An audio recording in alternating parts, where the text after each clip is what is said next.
नमस्ते दोस्तों।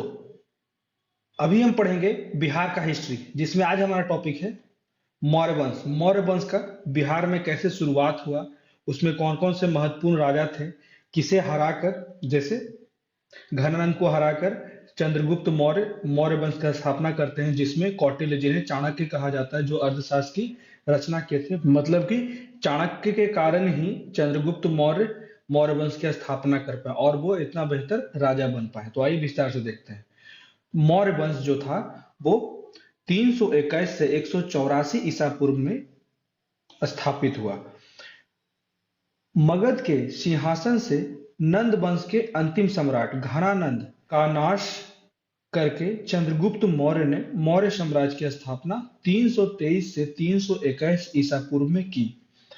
चंद्रगुप्त मौर्य और अशोक इस वंश के महान शासक थे। इन्होंने राज्य विस्तार के साथ साथ जन कल्याण वाले समाज की स्थापना की। ठीक है, ये अपने राज्य का भी विस्तार करने के साथ जनता को भी खुश किए, जिसमें घनानंद जो था वो असफल रह गया था।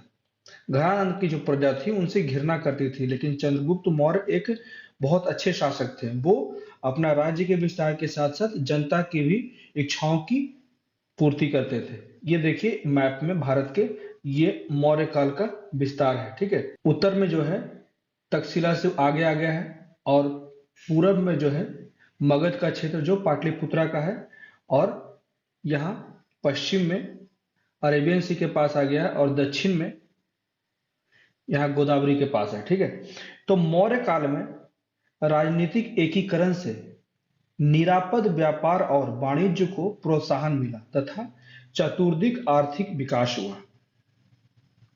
चंद्रगुप्त मौर्य जो 321 से 298 ईसा पूर्व तक शासन किए। ठीक है, चंद्रगुप्त मौर्य के जन्म के समय में ब्राह्मण, बौद्ध तथा जैन के ग्रंथों में परस्पर विरोधी विवरण है। मतलब कि लोगों का अलग अलग साक्ष्य प्रस्तुत होता है। ठीक है, विविध प्रमाणों की आलोचनात्मक समीक्षा के बाद जो तर्क निर्धारित होता है, उसके अनुसार चंद्रगुप्त जो थे वो मौर्य वंश के थे। ठीक है, ये याद रखिएगा पॉइंट, मौर्य वंश जो क्षत्रिय थे।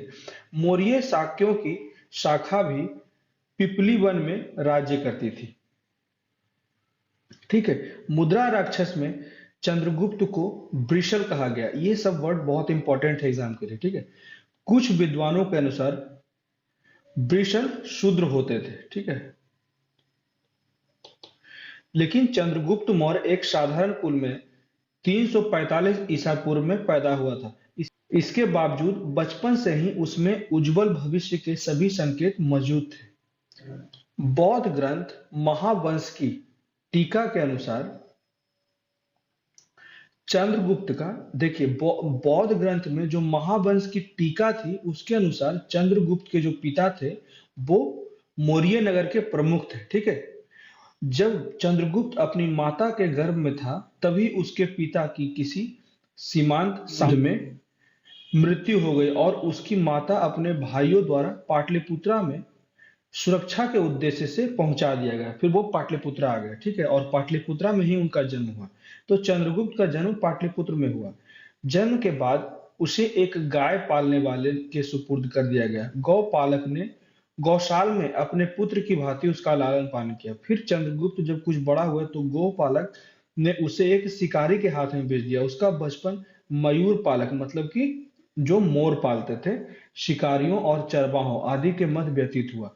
चंद्रगुप्त बचपन से ही काफी प्रभावशाली था। उसने अपने समक्ष लड़कों के बीच प्रमुखता हासिल कर ली। वह प्रायः बालक मंडली के बीच उत्पन्न विवादों का हल एक राजा की तरह किया करता था।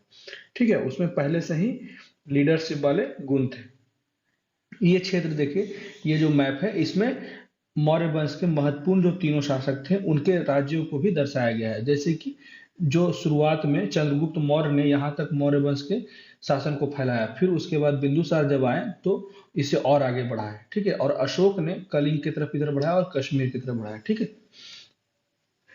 एक दिन जब राजकीलम नामक खेल, ये बहुत इंपॉर्टेंट है, में व्यस्त था तभी उस रास्ते से जाते हुए राजकीलम खेल, ठीक है, रास्ते से जब जा रहे थे चाणक्य ने अपनी सूक्ष्म दृष्टि से बालक चंद्रगुप्त के भविष्य का अनुमान लगा लिया और चाणक्य ने 1000 करशापण देकर चंद्रगुप्त को खरीद लिया और उसे लेकर तक्षशिला चले गए। ठीक है, तक्षशिला जो था वो तकनीकी शिक्षा का विख्यात केंद्र था। वहां सभी आवश्यक कलाओं व विधिवत शिक्षा प्राप्त करके चंद्रगुप्त सभी विद्याओं में निपुण हो गए।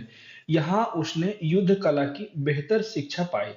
चाणक्य और चंद्रगुप्त ने घनानंद के विरुद्ध सिकंदर का उपयोग करने की कोशिश की तथा इसी संदर्भ में संभवतः चंद्रगुप्त सिकंदर से मिला था, परंतु सिकंदर ने उसकी कोई मदद नहीं की।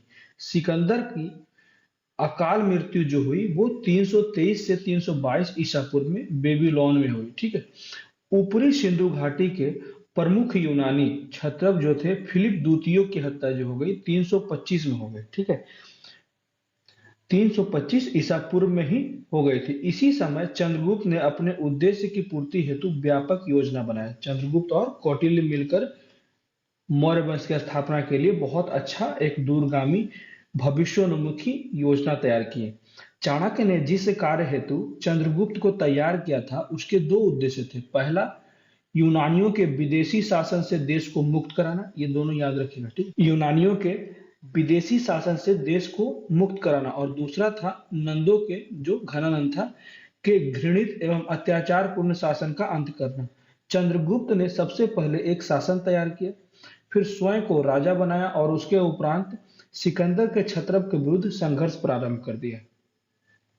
अब मगध की ओर प्रस्थान। 317 ईसा पूर्व तक उसने संपूर्ण सिंध और पंजाब के प्रदेशों पर अधिकार कर लिया तथा वहां एक छत्र शासन बल बना लिया।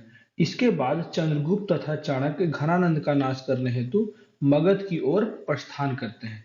बौद्ध तथा जैन मतों के अनुसार चंद्रगुप्त ने सर्वप्रथम नंद साम्राज्य के मध्य भाग पर हमला किया, किंतु उसे सफलता नहीं मिली। अपनी भूल का एहसास होने पर उसने दूसरी बार सीमांत, जो सीमा से लगे क्षेत्र थे, प्रदेशों की विजय करते हुए नंदों की राजधानी पर हमला किया। घमासान युद्ध हुआ, घनानंद मारा गया। अब चंद्रगुप्त भारत के एक विशाल साम्राज्य का, मगध का शासक बन गया। सिकंदर की मृत्यु के बाद उसका सेनापति कौन था? सेल्यूकस निकेटर, उसके पूर्वी प्रदेशों का उत्तराधिकार बन गया। ठीक है, फिर सिकंदर द्वारा जीते गए भारत के प्रदेशों को पुनः अपने अधिकार में होने के लिए सेल्यूकस ने 305 ईसा पूर्व के लगभग भारत पर पुनः चढ़ाई की। सिंधु नदी पार करके सेल्यूकस ने चंद्रगुप्त से युद्ध किया, जिसमें वह चंद्रगुप्त से हार गया। इसके बाद दोनों के बीच संधि हुई तथा एक वैवाहिक संबंध भी स्थापित हुआ। चंद्रगुप्त तथा सेल्यूकस के बीच हुई संधि के तहत सेल्यूकस ने चंद्रगुप्त को आरकोरिया मतलब कांधार और पेरोपनसाई मतलब काबुल के प्रांत तथा एरिया, हेरात एवं जड्रोसिया की क्षत्रपिया के कुछ भाग दे दिए, मतलब कि जो इसके मगध साम्राज्य से बाहर, ठीक है, मिड ईस्ट में कुछ क्षेत्र थे, वो इसे सौंप दिया। चंद्रगुप्त ने सेल्यूकस को 500 भारतीय हाथी उपहार में दिए। कुछ विद्वानों के अनुसार दोनों नरेशों के बीच एक वैवाहिक संबंध स्थापित करने की संधि के तहत सेल्यूकस ने अपनी एक पुत्री का विवाह चंद्रगुप्त मौर्य के साथ कर दिया। ठीक है, सेल्यूकस ने मेगास्थनीज नामक अपना एक राजदूत चंद्रगुप्त मौर्य के दरबार में पाटलिपुत्र भेजा, जो 305 में आया था, जो कुछ दिनों तक पाटलिपुत्र में रहा। तो ये याद रखिएगा मेगास्थनीज, ठीक है, जो पाटलिपुत्र का भी वर्णन किया है। मेगास्थनीज ने भारत पर इंडिका नामक एक पुस्तक की रचना की थी। अब चंद्रगुप्त मौर्य का साम्राज्य पारसिक साम्राज्य की सीमा को स्पर्श करने लगा तथा उसके अंतर्गत अफगानिस्तान का एक बड़ा भाग भी सम्मिलित हो गया। फिर चंद्रगुप्त मौर्य ने के कांधार पर आधिपत्य की पुष्टि वहां से प्राप्त हुई अशोक के लेख से ही मिलती है। जहां कांधार में जब अशोक के लेख मिले तभी हमें पता चलता है कि कांधार में जो साम्राज्य था, आधिपत्य था, वो चंद्रगुप्त मौर्य का था। इसी समय से भारत तथा यूनान के बीच राजनीतिक संबंध प्रारंभ हुआ, जो बिंदुसार तथा अशोक के समय में भी चला। अब देख लेते हैं पश्चिमी भारत की विजय। चंद्रगुप्त मौर्य ने पश्चिमी भारत में 100 राष्ट्र तक का प्रदेश जीतकर अपने प्रत्यक्ष शासन के अंतर्गत शामिल कर लिया। रुद्रदामन के गिरनार अभिलेख जो 150 ईसा पूर्व के अनुसार इस प्रदेश में पुष्यगुप्त वैश्य चंद्रगुप्त मौर्य का राज्यपाल था। ये नाम याद रखिएगा, पुष्यगुप्त जो था वो चंद्रगुप्त मौर्य का राज्यपाल था, जिसने वहां सुदर्शन झील का निर्माण करवाया था। कौन? पुष्यगुप्त वैश्य ने सुदर्शन झील का निर्माण करवाया था। सौर राष्ट्र के दक्षिण में सोपारा तक चंद्रगुप्त मौर्य द्वारा विजित व शासित था। ठीक है, सौर राष्ट्र के दक्षिण तक, दक्षिणी क्षेत्र तक चंद्रगुप्त मौर्य का शासन चल रहा था। फिर दक्षिणी विजय, दक्षिण में चंद्रगुप्त मौर्य ने उत्तरी कर्नाटका तक विजय प्राप्त किया। जैन स्रोतों के अनुसार चंद्रगुप्त मौर्य ने अपने जीवन के आखिरी दिनों में जैन धर्म स्वीकार कर लिया तथा उसी स्थान पर मैसूर के, जहां पे कर्नाटका है, तपस्या के लिए गया जो उसके साम्राज्य में था। इससे यह प्रमाणित होता है कि श्रवणबेलगोल, ठीक है, श्रवणबेलगोल जो था वहां तक चंद्रगुप्त मौर्य का अधिकार था। उसके बाद साम्राज्य का विस्तार। मगध साम्राज्य के उदय की जो परंपरा बिंबिसार के काल में प्रारंभ हुई थी वह चंद्रगुप्त मौर्य के समय में पराकाष्ठा में पहुंच गई। ठीक है, ये पॉइंट याद रखेगा, बिंबिसार हर्यक वंश में था। ठीक है, कंफ्यूज नहीं होना बिंदुसार से। बिंदुसार चंद्रगुप्त मौर्य का बेटा था, बिंबिसार हर्यक वंश में इससे बहुत पहले था। ठीक है, उसका विशाल साम्राज्य उत्तर पश्चिम में ईरान सीमा से लेकर दक्षिण में वर्तमान उत्तरी कर्नाटका तक हो गया और साथ ही साथ पूरब में मगध से लेकर पश्चिम में सौराष्ट्र तथा सोपारा तक का संपूर्ण प्रदेश उसके साम्राज्य के अधीन हो गया। ठीक है, मतलब कि इसे इस तरह से कर सकते हैं,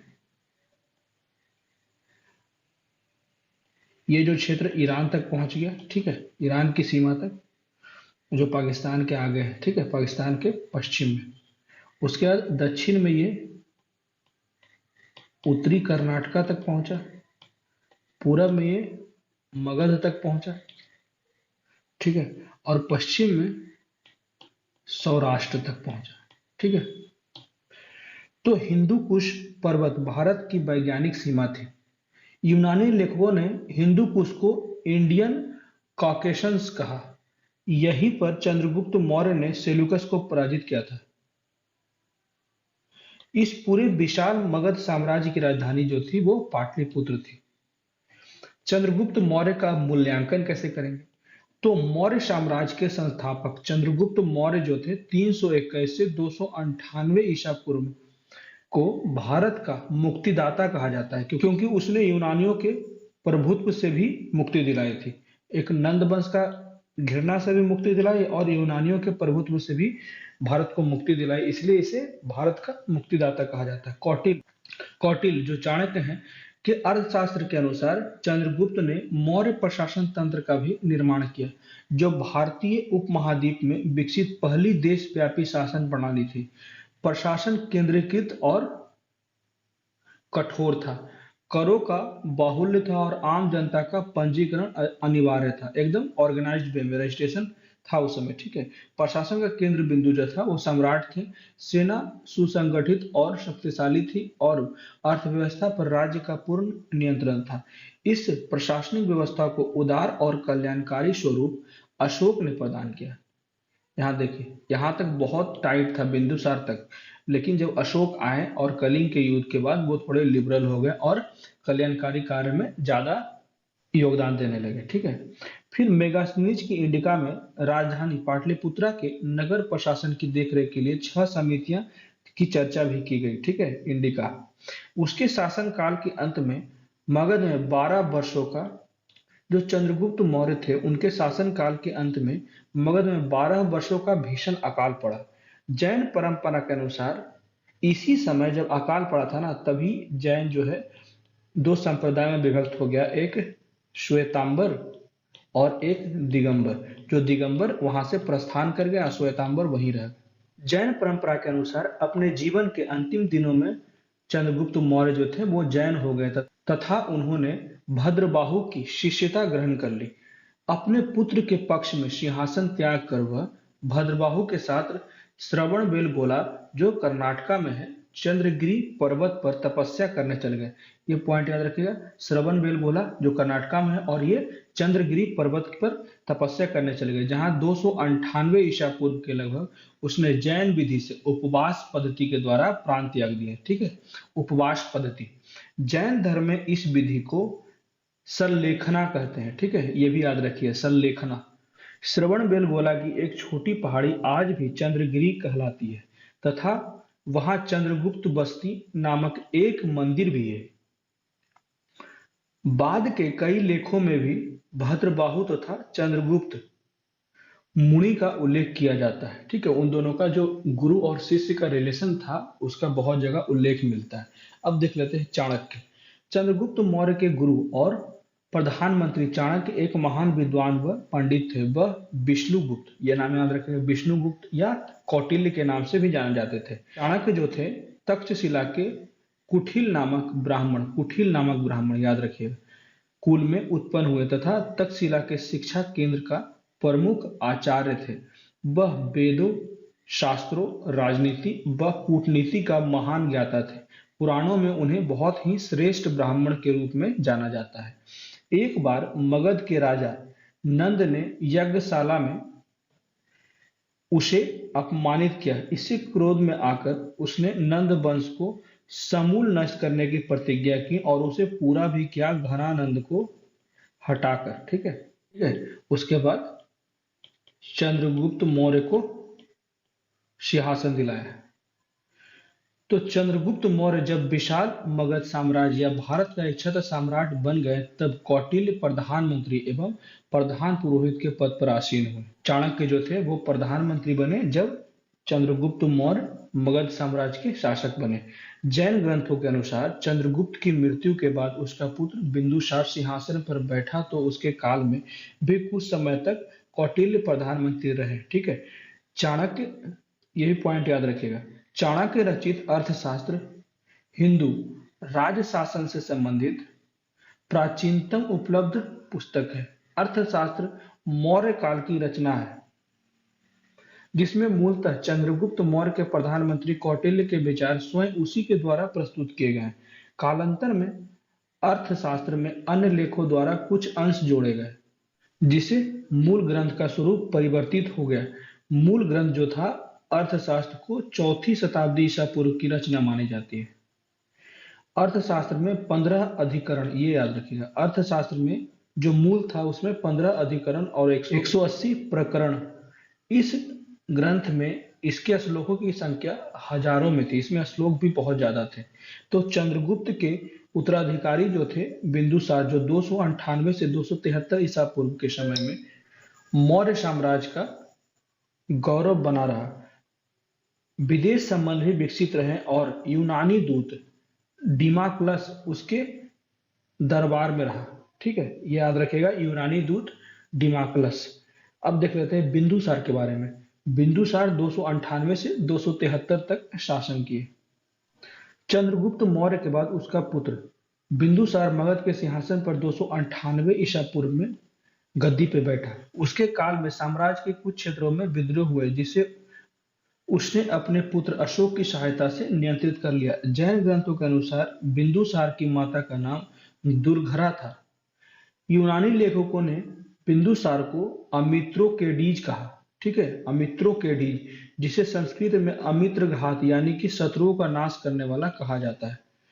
थेरवाद परंपरा के अनुसार यह ब्राह्मण धर्म के अनुयायी थे।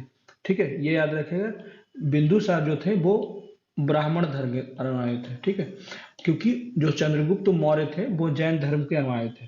तो बिंदुसार के समय में भारत का पश्चिमी एशिया के साथ व्यापारिक संबंध बेहतर था। साथ ही पश्चिमी यूनानी राज्यों के साथ भी मैत्री संबंध स्थापित हो गए थे। ठीक है, फिर बिंदुसार के दरबार में सीरिया के राजा एंटियोकस ने डायमेकस नामक राजदूत भेजा था। यह मेगास्थनीज के स्थान पर आया था। ठीक है, ये याद रखिएगा, सीरिया के राजा एंटियोकस ने डायमेकस नामक राजदूत भेजा था। यह मेगास्थनीज के नाम पे आया था। मिस्र के राजा टोडेमी फिलाडेल्फस के काल में संभवतः डायनोसियस नामक राजदूत मौर्य दरबार बिंदुसार के राजसभा में आया था। प्रशासन के क्षेत्र में बिंदुसार ने अपने पिता की व्यवस्था का ही अनुसरण किया। उसने अपने साम्राज्य को प्रांतों में विभाजित किया तथा प्रत्येक प्रांत में उपराजा, वहां केंद्रित था शासन, यहाँ पे उपराजा के रूप में कुमार नियुक्त किए गए। ठीक है, ये याद रखिएगा, उपराजा को कुमार कहा जाता है। उसके समय में प्रशासनिक कार्यों के लिए अनेक महामात्रों की भी नियुक्ति की गई। दिव्यावदान के अनुसार अवंती राष्ट्र का जो उपराजा, राज्यपाल जिसे कहते हैं, अशोक था। अवंती जो था क्षेत्र, वहां का राज्यपाल जो था अशोक था। ठीक है, दिव्यावदान मतलब कि ये ग्रंथ है। तो बिंदुसार की सभा में 500 सदस्यों वाली एक मंत्री परिषद भी थी, जिसका प्रधान खल्लाटक था। ठीक है, खल्लाटक। बिंदुसार ने 25 वर्षों तक राज्य किया। अंततः 273 ईसा पूर्व में उसकी मृत्यु हो गई। तो ये था मौर्य वंश में। मेनली दो ही मैं बताया हूं आज, चंद्रगुप्त मौर्य और बिंदुसार। मैं अशोक का भी मटेरियल बना के रखा था, लेकिन और भी चीजें मैं सोच रहा हूं जोड़ दूं, जिससे कि कल पूरा का पूरा मौर्य वंश ही समाप्त हो जाएगा और मौर्योत्तर बिहार भी। ठीक है, मौर्योत्तर इतिहास जो है बिहार का, वो भी समाप्त कर दूंगा। और एक दिन लगेगा जैन और बौद्ध को बिहार के परिप्रेक्ष्य में बताने में, उसके बाद 2 दिन और लगेगा मिडावल में, और उसके बाद हम लोग मॉडर्न हिस्ट्री में पहुंच जाएंगे। क्योंकि इसमें सिर्फ और सिर्फ बिहार सेंट्रिक ही पढ़ा रहा हूँ, बिहार से संबंधित ही पढ़ा रहा हूँ। तो कैसा लगा मेरा वीडियो, प्लीज मुझे कमेंट करके बताएं, और मेरे वीडियो को जाए शेयर करें, लाइक करें और मेरे चैनल को सब्सक्राइब करें। Thank you.